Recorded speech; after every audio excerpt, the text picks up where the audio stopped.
ध्यान दें, जैसा कि हमारा जो टॉपिक चल रहा था सिंप्लीफिकेशन में आज हम नेक्स्ट पार्ट के बारे में बात करेंगे। जो मैथ की सीरीज चल रही है उसका अगला पार्ट है। आपने एक क्वेश्चन देखा होगा, जैसे ये क्वेश्चन आता है इस तरीके से लिखा होता है, ये होता है इस तरीके से, ये इनफाइनाइट तक अगर क्वेश्चन जा रहा है, इनफाइनाइट तक, तो इसका सॉल्यूशन क्या होगा या आंसर क्या होगा। और एक क्वेश्चन आपने बहुत बार ये लगाया होगा, ऐसे करके आता है और इसका आंसर भी आपको पता रहता है। वो क्या होता है, जैसे ये 12 होता है, इसके गुणनखंड करने होते हैं। अब यहाँ आपको कुछ नहीं दिख रहा है, देखिए तो यहाँ पे 1 होता है, लेकिन यहाँ पे 3 गिवन है। इस क्वेश्चन में 1 है और इस क्वेश्चन में 3। तो इसमें जो गुणनखंड किए जाते हैं वो 1 के अंतर पे किए जाते हैं, 1 के अंतर पे, क्योंकि यहाँ पर 1 होता है। तो ये इसका आंसर आप लगाते हो 4। ये अगर इस 12 के ऐसे गुणनखंड करने हैं जिनका अंतर 1 हो और साइन लगा है प्लस का, तो आंसर होगा बड़ा वाला, और अगर साइन लगा है माइनस का तो आंसर होगा छोटा वाला। लेकिन इस 88 के गुणनखंड 1 के अंतर पे तो नहीं हो पाएंगे, 1 के अंतर पे लेकिन करने ही नहीं है आपको। क्यों? क्योंकि यहाँ पे ये 3 लगा हुआ है और 3 लगा है तो 3 के अंतराल पर गुणनखंड करने हैं, और 88 के गुणनखंड 3 के अंतराल पर करोगे तो ये कौन कौन बनेंगे, 11 और 8। 11 के 88 और 11 में से 8 गया, घटा के देख लेंगे तो 3 आ गया। ये अगर प्लस साइन है तो बड़ा वाला आंसर होगा, और ये अगर माइनस साइन लग जाता तो आंसर कौन हो जाएगा, छोटा वाला। तो इस तरीके से क्वेश्चन को सॉल्व करना है। देखें अगला क्वेश्चन लिखते हैं। नेक्स्ट क्वेश्चन में क्या है, जैसे मान लो ये क्वेश्चन आया 20 और माइनस √20 माइनस √20, और ये जा रहा है इनफाइनाइट तक। इधर देखते हैं, इनफाइनाइट तक जा रहा है। कहाँ तक? इनफाइनाइट तक। तो आपको क्या करना है, 1 के अंतर पे गुणनखंड कर देना है, 5 और 4। तो ये आंसर आ गया। माइनस से लगा होगा तो छोटा वाला आंसर होगा, हो गया। लेकिन अगर क्वेश्चन ऐसा आ जाए, ऐसा क्वेश्चन आ जाए जिसमें गुणनखंड आप कर ही ना पाए, वो कैसे? जैसे मान लो एक क्वेश्चन दिया है √7 प्लस √7 प्लस √7, और ये जा रहा है कहाँ, इनफाइनाइट तक। इसका आंसर कैसे निकलेगा, उसके लिए करना क्या है, एक फॉर्मूला होता है 1 प्लस 4a/2।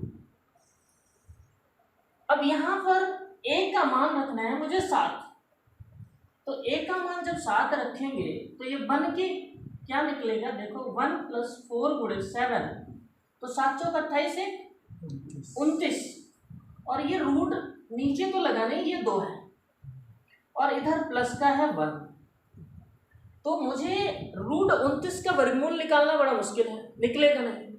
तो हम करेंगे क्या, पहले देखेंगे कि 29 के बाद में कौन सा ऐसा नंबर है जिसका पूर्ण वर्ग निकल सकता है।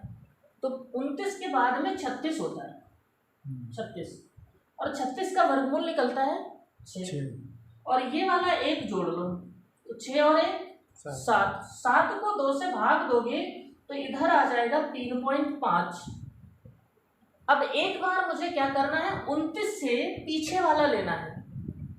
29 से पीछे पूर्ण वर्ग होता है 25, और 25 जब लोगे तो वर्गमूल निकलेगा 5, और 5 में 1 जोड़ोगे तो बनेगा कितना, 6, और 6 को भाग दोगे 2 से तो 3, यानी जो आंसर आएगा वो 3 और 3.5 के बीच में आएगा, 3 और 3.5 के बीच में आएगा, 3 और 3.5 के बीच में आएगा।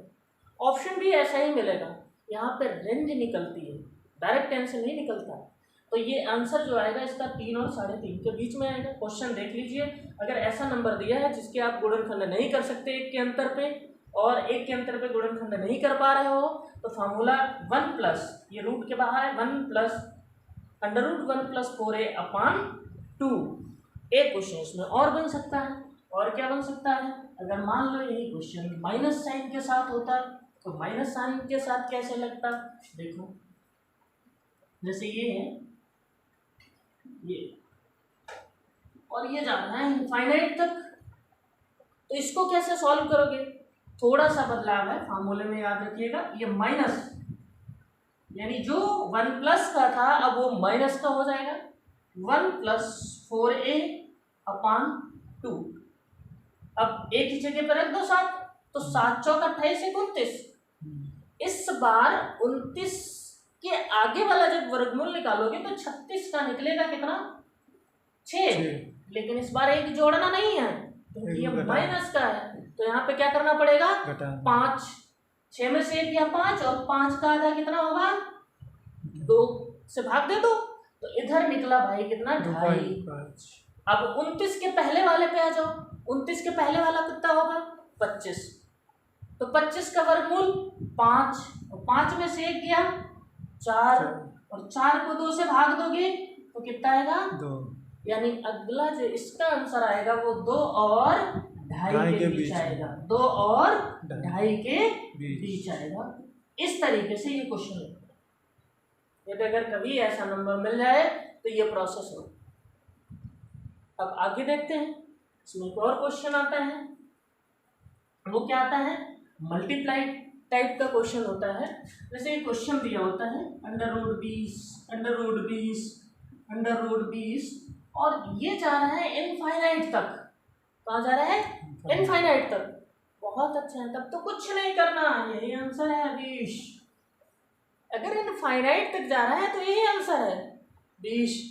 लेकिन अगर इसमें थोड़ा सा बदलाव कर दिया जाए, ये क्वेश्चन ये है और इसके 2 स्टेप या 3 स्टेप के बाद में बराबर क्षय लगा के पूछ लिया जाए। अब क्या करना होता है, पहले यही नंबर लिखो, ये नंबर लिखो, फिर देखो ये है कितनी बार, 1 2 3, उतनी ही 2 की घात लगानी होती है। कितनी, जितने बार ये नंबर है 2 की पावर 3, 8 हुआ।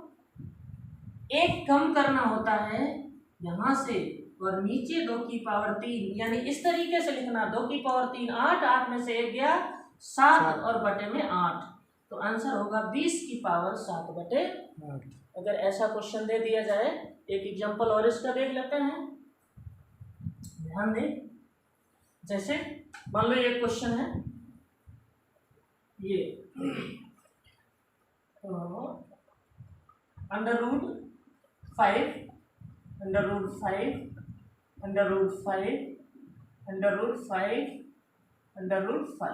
यहाँ तक गया।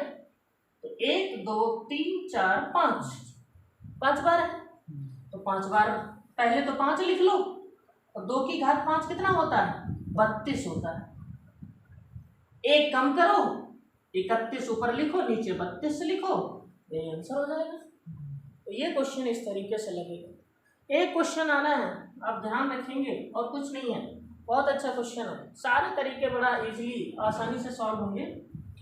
अब एक क्वेश्चन और आता है, आपने देखा होगा, जैसे एक क्वेश्चन ही आता है 1/3 1/4, फिर आगे दिया होता है 1/4 1/5, फिर 1/5 1/6 और ऐसे करके लास्ट में दे दिया 1/10 गुणे 1/11।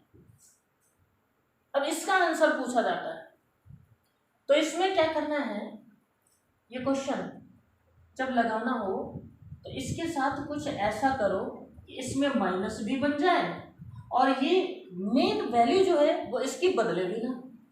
तो ध्यान दें, अगर हम इसको ऐसे लिख लें 1/3 माइनस 1/4, इसको सॉल्व करें तो 4 एक कम 4, 3 एक कम 3, 4 में से 3 गया 1, 3 चक्कू, तो वही रहा 1/12 जो यहाँ लिखा है 1/12। कोई बदलाव नहीं हुआ, यानी आप इसको ऐसे लिख सकते हो 1/3 माइनस 1/4, 1/4 माइनस 1/5, 1/5 माइनस 1/6, और ये लास्ट में लिख सकते हो 1/10 माइनस 1/11। ये लिखोगे। अब कटने का क्रम देखिएगा, ये ऐसे कटेगा, ये कटेगा इसके साथ, ये ऐसे कटता हुआ यहाँ तक कट जाएगा। तो इधर क्या बचा 1/3, और लास्ट में क्या बचता है 1/11। तो 11 एक कम, 3 एक कम, 11 में से 3 गया 8, और बटे में 33। यही आपका आंसर है। अगर ऐसा कोई क्वेश्चन आ रहा है तो बड़ा आसानी से लगा सकते हैं। यदि अगर मान लो इसमें कभी ऐसा कुछ हो जाए, थोड़ा सा इस क्वेश्चन को घुमा दे और आप उसमें कंफ्यूज बिल्कुल नहीं होंगे, वो क्या कर दे, जैसे ये क्वेश्चन दिया 1/3 और ये कर दिया 5, पहले 3 4 था, इस बार 3 5 कर दिया। क्या कर दिया 3 5, फिर कर दिया 1/5 7, फिर कर दिया 1/7 9, ऐसे करके लास्ट में 1/19 इंटू 21 कर दिया। यानी 2 का गैप कर दिया, 3 का गैप कर दे, 4 का गैप कर दे, कोई भी कर सकता है। अब एक लफड़ा आएगा, जैसे आपने ये क्वेश्चन सॉल्व किया 1/3 और 1/5 लिखा, 1/3 1/5 लिखा, तो ये जो क्वेश्चन है यहाँ पे 1/15 है, और इसको सॉल्व करेंगे तो 5 एक कम 5 और 3 एक कम 3, 5 में से 3 गया कितना आएगा 2/15 आएगा। अब यहाँ पे कितना है 1/15, तो आंसर आपका 2 गुना ज़्यादा है। और ये प्रोसेस सब में होगा क्योंकि यहाँ 2 का गैप है, इस वजह से। तो आप सॉल्व उसी तरीके से करिए, लेकिन लास्ट में जो आंसर आए उसको 2 से भाग दे दीजिए, क्योंकि आंसर 2 गुना आ रहा है। अगर गैप 3 का हो तो 3 से भाग दे दीजिए, 4 का हो तो 4 से भाग दे दीजिए। तो इसको कैसे लगाना है 1/3 minus 1/5 plus 1/5 minus 1/7 plus 1/7 minus 1/9, last में जाएगा 1/19 माइनस 1/21। कटने का क्रम ऐसे चलेगा और ये कटता जाएगा। तो इधर बचा 1/3 और इधर बचा लास्ट में 1/21। अब लासा ले लो, 3 7 21, ये बना 7 में से 1 गया 6, बटे में कितना 21। आंसर 2 गुना ज़्यादा है तो इसको 2 से भाग दे दो, 2 यहाँ कर दो तो ये कट जाएगा 3 बार, और 3 से 21 कटेगा 7 बार, यानी आंसर कितना गया 1/7। तो ऐसा कोई क्वेश्चन मिलेगा जितना गैप होगा लास्ट में उससे भाग दे देंगे। पैटर्न बेस्ड क्वेश्चन है, बहुत आसान है, 1 नंबर आपका पक्का है। अगर अच्छा लगा है तो वीडियो को शेयर करें और चैनल को सब्सक्राइब करें। बहुत बहुत धन्यवाद।